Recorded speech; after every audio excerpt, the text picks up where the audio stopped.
નામ નરસિંહજી વાજા, ગામ કેસરિયા, તાલુકો ઉના, જિલ્લો ગીર સોમનાથ। આ કમોસમી વરસાદ વરસ્યો તેમાં અમારી માંડવી તમે જોઈ શકો છો, આ બધી પાકને જોઈ શકો છો। આ જો 20 વીઘાની માંડવી છે, બધી પલળી ગઈ।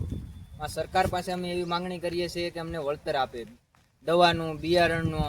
આમાં માંડવી પાછળથી તો પાથરા બધા તણાઈ જ ગયા, આગળ જ છે, જ્યાં ઓલી નજર પૂગે ત્યાં લગન પાછળથી બધાય પાથરા વયા ગયા છે। મગફળી વાવવામાં ખર્ચો કેટલો આવશે?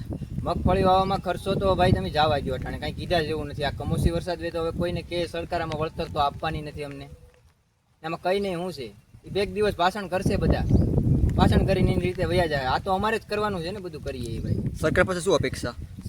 સરકાર પાસે અપેક્ષા તો એ છે કે અમને વળતર ખાલી આપે, દવા બિયારણનું આપે ને તોય ઘણું।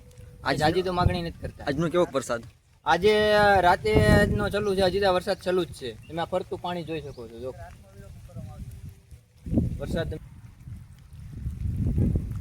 સરકાર હવે સહાય નહીં આપે ને ભાઈ, તો આમાં ખેડૂતોને મરવાનો વારો આવીએ, મરવાનો દવા પીને મરવાનો વારો આવીએ।